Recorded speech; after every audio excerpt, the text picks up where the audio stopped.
बुद्धिमान चाय वाला। बहुत समय पहले की बात है।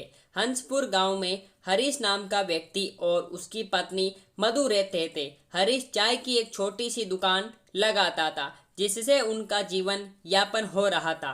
हरीश स्वभाव से बहुत मददगार और अच्छे चरित्र वाला व्यक्ति था।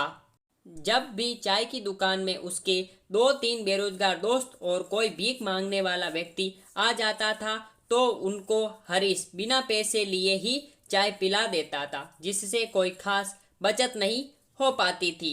ये बात उसने अपनी पत्नी को बताई तो उसकी पत्नी मधु बोली, कोई बात नहीं, आप लोगों का भला ही तो कर रहे हो। इसी तरह समय बीतता जा रहा था। हरीश अपने दुकान में आने वाले व्यक्तियों से बात करता और उनका हाल चाल जानता, जिससे उसको उनके बारे में भी पता चल जाता था। एक दिन वहां चाय पीने वाले आने वाले व्यक्ति को 500 रुपए की जरूरत थी तो उसने हरीश से रुपए मांगे कि उसकी अपनी बीवी का इलाज के लिए डॉक्टर के पास लेकर जाना है, इसलिए उसको पैसे की सख्त जरूरत है। वे ये रुपए 2 दिन में लौटा देगा। हरीश दूसरों की परेशानियों को समझता था।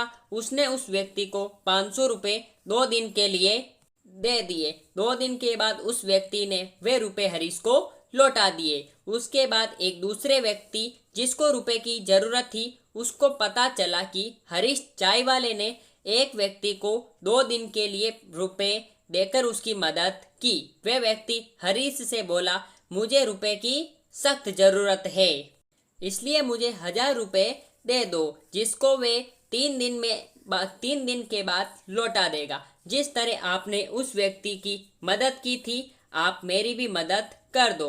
पहले तो हरीश ने मना किया इतने रुपए देने के लिए, लेकिन उस व्यक्ति के गुजारिश करने के बाद हरीश ने उस व्यक्ति को भी 1000 रुपए दे दिए। 3 दिन के बाद उस व्यक्ति ने हरीश को 1200 रुपए दिए। हरीश ने बोला, आपने 200 रुपए ज्यादा दिए हैं। उस व्यक्ति ने हरीश को बोला, आपने मेरी जरूरत के समय मदद की थी, जब मुझे कोई रुपए नहीं दे रहा था, ये उसके लिए हैं, आप इसको रख लीजिए। हरीश बहुत खुश हुआ और अपने घर पर अपनी बीवी के लिए मिठाई लेकर गया और उसने अपनी बीवी को सारी बात बताई। इसके बाद बहुत से लोगों को पता चल गया कि हरीश जरूरत के समय लोगों की पैसे देकर मदद करता है। हरीश अब पैसे से मदद करने के लिए कुछ रुपए चार्ज करने लगा, जिससे उसने कुछ समय में ही बहुत पैसे कमा लिए और वे अपने गांव में प्रसिद्ध भी हो गया। अब हरीश ने एक चाय की अच्छी दुकान खोल ली, लेकिन उसका मुख्य काम चाय बेचने की जगह पैसे उधार में देने का ज्यादा हो गया, जिसके कारण वे अपने गांव के साथ साथ आसपास के गांवों में भी प्रसिद्ध हो गया।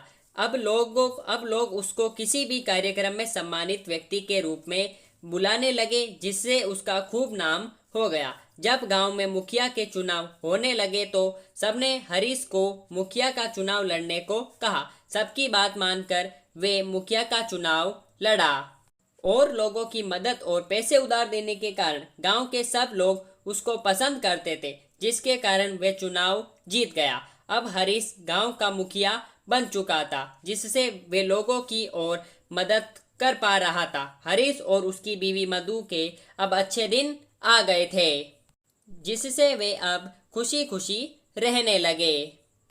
तो मेरे प्यारे भाइयों और बहनों, आपको आज की हमारी कहानी आपको कैसी लगी, आप हमें नीचे कमेंट बॉक्स में बता सकते हैं। साथ ही साथ ऐसी धमाकेदार एंड मजेदार मोरल स्टोरीज के लिए आप हमारे चैनल को सब्सक्राइब करके बेल आइकन जरूर प्रेस करें, ताकि हमारी ऐसी वीडियोस की सब नोटिफिकेशन सबसे पहले आप तक पहुंच सके जैसे हम उस वीडियो को अपलोड करें। फिर मिलेंगे ऐसी धमाकेदार स्टोरी के साथ, तब तक के लिए गुड बाय। जय हिंद, जय भारत। Thanks for watching.